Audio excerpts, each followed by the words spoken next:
The thing is, my speech has been running really long for the last couple of days, and I don't care, so we're gonna start with some seated breathing. So the thing is, I know that y'all just got back from lunch, and even when you haven't had the itis just coming through your system, it's really easy to just tune the fuck out and miss everything that I'm about to say. So with that in mind, let's not do that. So just from where you are, take a comfortable seat or as comfortable as you can.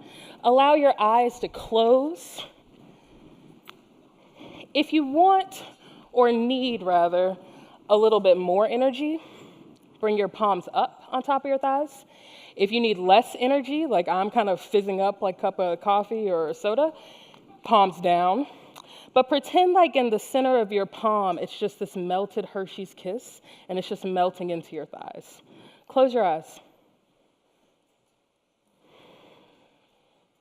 Start to turn your attention inside of your body.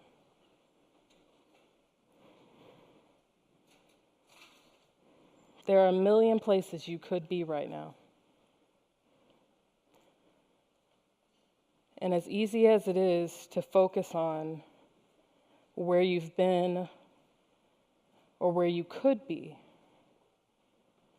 just take a moment to turn your attention fully within yourself.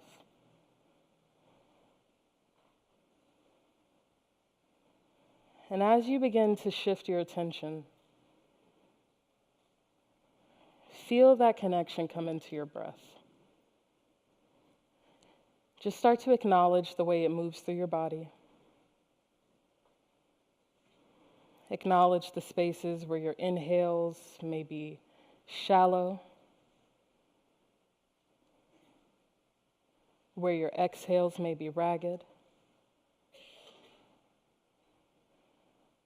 And just begin to focus your attention very keenly on creating a very deep and smooth inhale through your nose,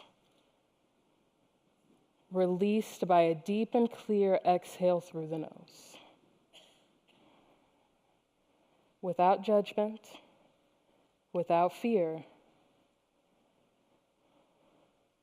allow your attention to solely rest upon your breath.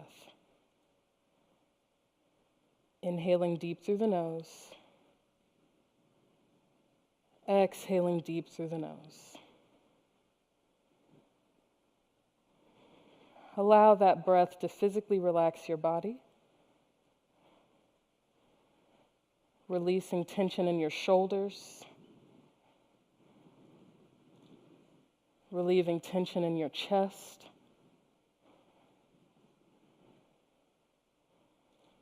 Allow the breath to rock you from the crown of your head to the tips of your toes.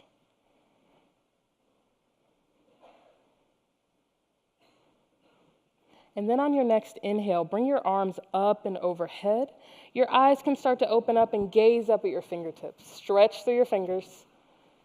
Really stretch long through the sides of your body. And don't be controlled with this. You know, we have such a tendency to be like, oh shit, the person next to me can see me. Don't think about that. Just move with it. Flex through your fingers. Then take your right hand, grab your left wrist, pretend like there's a weight on your left elbow, and just stretch on over to the left. Nice. Nice. And so you feel like your sits bones are really sinking down into the ground. Really pull strong through that arm. With that weight, you feel all this extra space opening up on the sides of your body. You might look up, or you can look down. One more breath like that, then find your way back up. Take your time, no rush. Stretch long through your fingertips, gaze up. Right hand, left wrist, stretch it over to the right. Nice. Yes, get into it. Extend through the fingertips. You can look up if you're feeling wild and daring. If you've got vertigo, please look down. Don't be out here getting an attack and then blaming shit on me. I don't have time for it. Just keep relaxing your right elbow down. And then one more breath. Stretch it back up. Extend, and then let your arms drop down. Relax, right? All right. So if I catch y'all sleeping out here, I'm going to be like, what happened? We stretched together. So I got to be completely honest with you guys. I had a lot of difficulty preparing for this, and it's because a lot of people see me, a fat, body positive, queer, woman of color, out here on the internet naked, and they're like, she must be really gregarious and like, openly inspirational, like trying to inspire people, kind of like a cheerleader, like just like, yes, you can do it, body positivity. And I was just like, that's so not me. I don't even know what the fuck people want me to say, honestly. Actually, speaking of fuck, I use a lot of profanity, and I hope that this isn't going to be offensive to anyone. If it is, you can blame MTV and growing up on a diet of the real world and all this crap. But I just can't think of another word that works for fuck, and I think that it shouldn't really be excluded from our language. So if that's offensive to you, my bad, but otherwise I just can't worry about it. Anyway, so I think that it bees that way. Anyway, I feel what's interesting about having people want me to be this cheerleader thing is that I actually did try to be a cheerleader once when I was in middle school. I was like, bring it on, it's awesome. I can totally be Gabrielle Union, so I'm gonna go out here. And like, that was you. Anyway, so I was like, I'm gonna try out for my middle school cheerleading team. And they did not agree, did not think that I was gonna be a great addition to the team, as I was exhausted by the end of practice, and that shouldn't be the case. Anyway, so because I don't have that experience, I'm not this, look in the mirror, guys, and see yourself and say, I love myself, and then all of a sudden you'll be body confident. Like, I don't believe that. And I think that people who say that are kind of reaching for an ideal that doesn't exist. Because when it really comes down to it, the experiences that help us become confident in our bodies and comfortable just existing and showing up are those experiences of feeling less than. So I'm kind of grateful for that cheerleading experience. I'm grateful for the fact that I was bullied all the way to hell in middle school, because those experiences are what build up confidence. And confidence doesn't come cheap. It's not the kind of thing that you can just, wish is gonna happen. It's something that you have to actively commit to every single day. And in so many ways, the things that are supposed to weaken us are actually what strengthen us, and that the problems and the fear, those are the tools of our resistance. That's how you stand strong. So if you were here and you were expecting that I was gonna give you like 10 yoga poses to feel great about yourself, that's not about to happen. But what I will say is that you've probably already had the experience to help you become more body positive. Let me tell you a story on the topic of people talking shit. So, as a person on social media, I encounter a lot of assholes. I don't know if y'all have been on the internet before, but it emboldens people in such a way where they feel like they can just say whatever they want to say to you. And so I get a lot of people who give me really, really negative feedback. And with that, I just kind of feel like, thank you, ultimately. Thank you for helping me to be stronger. And also, on a larger scale, thank you for showing other people what it means to truly not be happy with yourself. Because so often, whenever we criticize one another, what we're doing is looking within ourselves, seeing all the shitty things that are inside, and then just reflecting that onto other people. And that individually, it's our responsibility to deal with the crap that's going on within ourselves so that we can reflect that to other people. It's not this like, back and forth, I am a victim, I am vulnerable. It's understanding that I am powerful and you are sad and weak, and I have to empower you to not be sad and weak. It is something where we can absolutely find strength. It's not having somebody try to hurt you doesn't necessarily mean that you're the victim. It means that everybody here is sad and we need to figure out a way to work with it. Now, that being said, I realize that I'm probably, that's not even, we're not even there yet. So I feel like I'm probably a little bit meaner and more vindictive than other yoga teachers that you've seen. I think, like, at least openly. And I think that that's because there's this idea about yoga teachers and yoga practitioners in general where it's like we're kind of like, always happy and always beautiful and namaste and morals and, just like, it's like all of this stuff. It's kind of like an angel and a unicorn had a baby and then you went to Lululemon and got leggings for it, and that's a yoga teacher, right?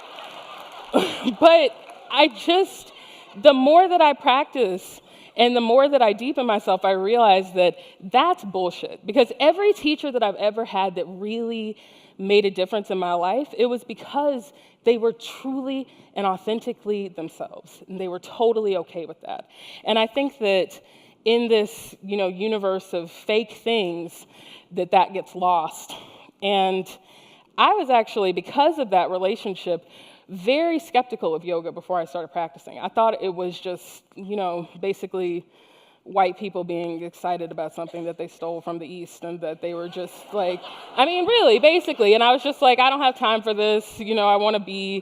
I like breathing, but whatever, it's not really going to be for me. And my aunt at the time was really into Bikram yoga. I don't know if y'all are familiar, but Bikram is a style of hot yoga. It's very intense. I was 16 and overweight, so I was like, sure, I'll go do this with you. And we went, and I hated it. Everything about it was awful. The heat was so intense. The people, everybody seemed like they were perfect, but I was just trying to stay in the room. I was sweating from places that I didn't even know you could sweat from, like my eyebrows and my kneecaps, and it was just so terrible. But that experience has made me really understand people who in here has seen things about yoga and it's just like, not for me, right? Yes, see, okay, see. So I totally understand that perspective, because I even went and was like, this is on some bullshit. But that first experience really has been probably the most important thing that could have ever happened to my teaching practice. And I feel like it's important to be skeptical of something that has been packaged for us as a trendy exercise program for white cisgender females, essentially. Now, that all being said, I feel like the reason that we have such a confused perspective about the practice is because it's really just being processed for us in this patriarchal as fuck, media-saturated way. And we have to try to see beyond that, but even more so than that, I know that this is probably pretty obvious. Looking at me, I don't look like the typical teacher. Yoga practitioners come in every size, shape, color, every single different thing. And nowadays, whenever people want to talk about that, they use this term body positivity. And I feel like the body positivity name has just gotten so far from what the movement actually means. A lot of times people tend to think that it's just a bunch of fat girls on the internet crying about how people make fun of us, and then we're looking for some kind of validation, I guess from the fashion industry. And then the fashion industry sees that and they're like, oh, let's get Ashley Graham on the cover of Vogue, and it doesn't really matter if she looks plus size or not, but let's just put her there, and then we're body positive. Or you get someone like Iskra Lawrence, this beautiful, amazing model, and they're like, oh, let's not retouch Iskra, and then, this is showing that we're body positive. And it's like, she has a six-pack abs. Why were you trying to do that in the first place? But the message has just gotten so convoluted and it's confused, and I think that if we can get back to what it actually is, which is basically just deciding I'm going to be okay with myself today as I am. I'm not going to obsess over how I could be or how I used to be or how I want to be. I'm just going to be okay today. Because if this is the last day, I want it to be a day lived in a genuine and authentic fashion. But that really, that's all. That's all it is, really. But I think that because of this obsession with bodies, it's gotten so far away from that.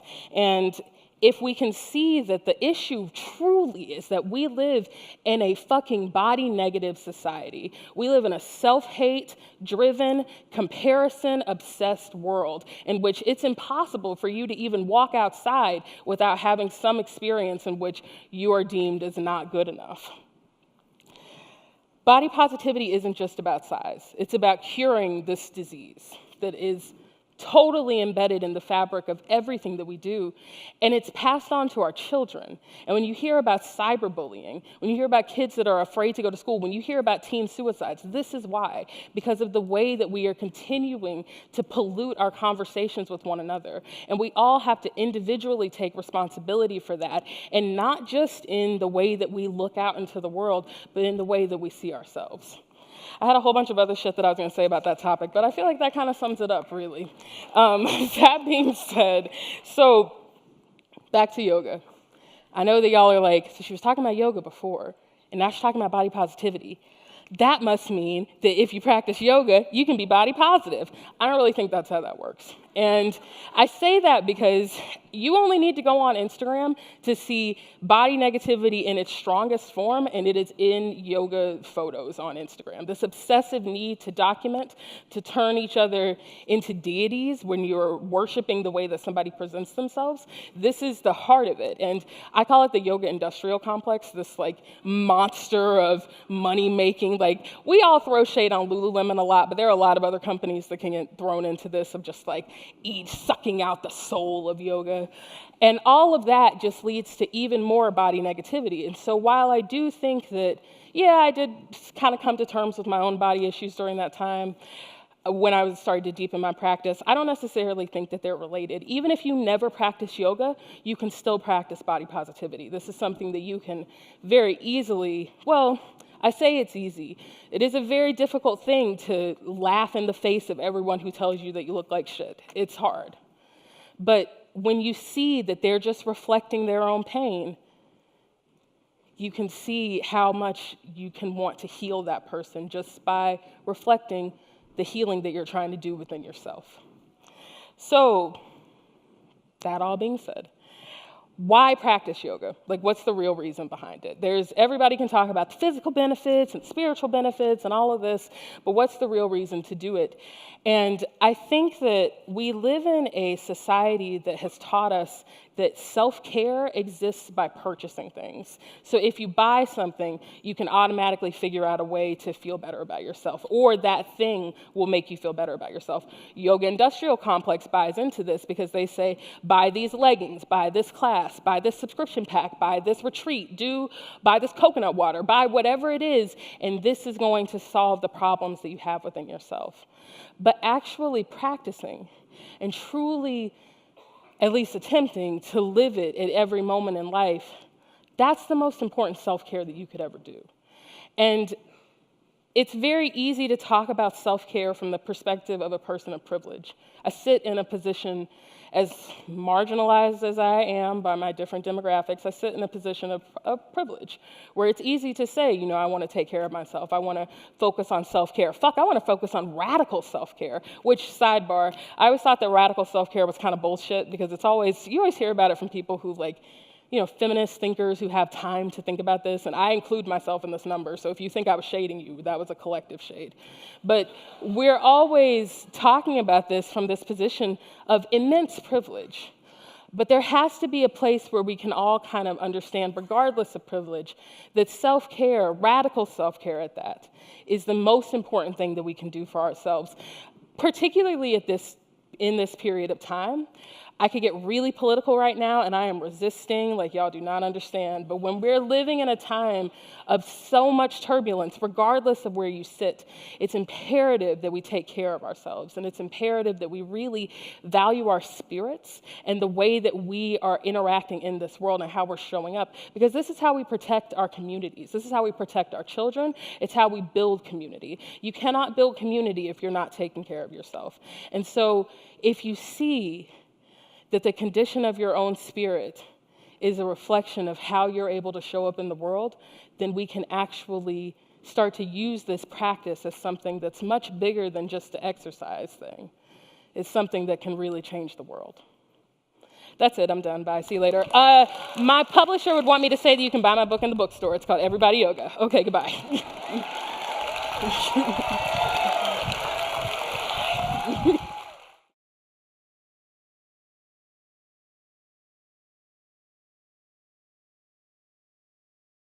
And as easy as it is to focus on where you've been or where you could be,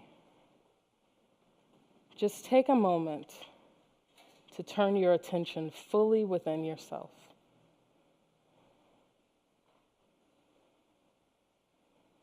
And as you begin to shift your attention,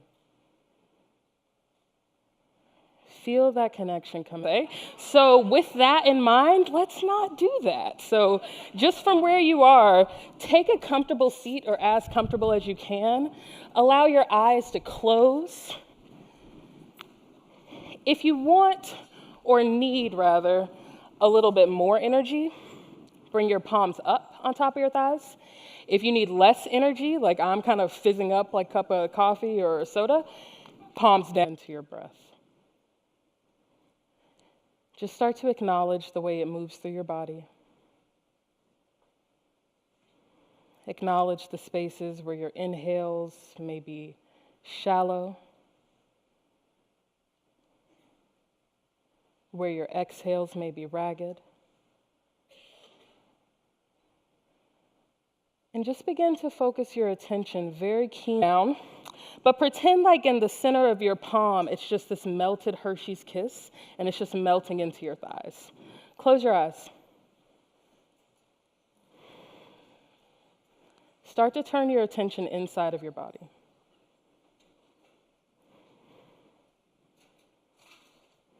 There are a million places you could be right now.